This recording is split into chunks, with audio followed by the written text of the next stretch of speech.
இந்த முதலமைச்சருடைய வெளிநாடு பயணத்தை வந்து அவர் விமர்சனம் பண்ணியிருக்காரு. முதலமைச்சர் வெளிநாட்டுல முதலீடு பண்றதுக்கு தான் போயிருக்காரு.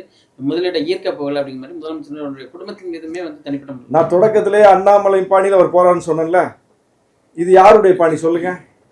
முதலமைச்சர் 2022 துபாய் பயணம் மேற்கொண்ட போது அண்ணாமலை கமலாலயம் வாசல்ல நின்று என்ன சொன்னாரு?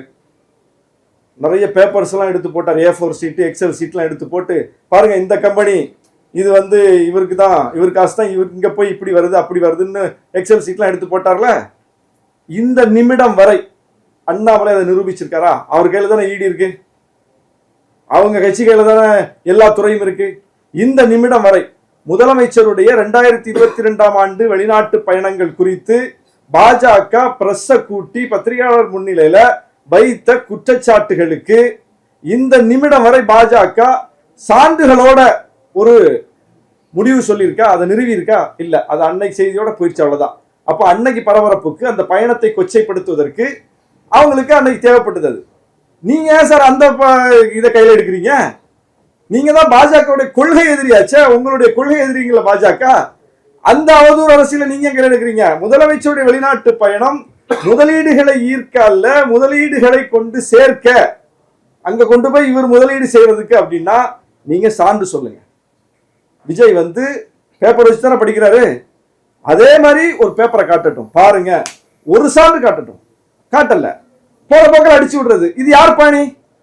இது யார் பாணி? தமிழ்நாட்டு அரசியல்ல போற போக்கில் அடிச்சு விடுறது யார் பாணி? நான் இந்த ஒரு அரை மணி நேரம் உங்கள்கிட்ட பேசிட்டு இருக்கேன், எதையாவது ஒண்ணு நான் போற போக்கில் அடிச்சு விட்டேனா? ஃபேக்சுவல் எரரா ஏதாவது சொல்லியிருக்கேனா? யார் மீதாவது அவதூறு பொய் சொல்லியிருக்கேனா?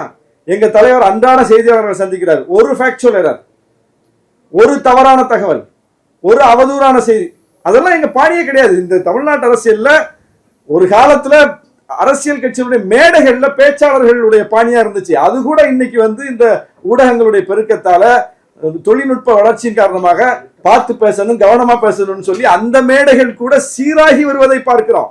அப்போ ஒரு பக்கம் ஒரு நாகரிக அரசியலை நோக்கி அரசியல் நகரும் போது நீங்க வந்து அண்ணாமலை அரசியலுக்கு, RN ரவி அரசியலுக்கு ஏன் போறீங்க? அதுதான் நான் திரும்பவும் கேட்கிறேன். இது வந்து typical RN Ravi politics, typical Annamalai politics.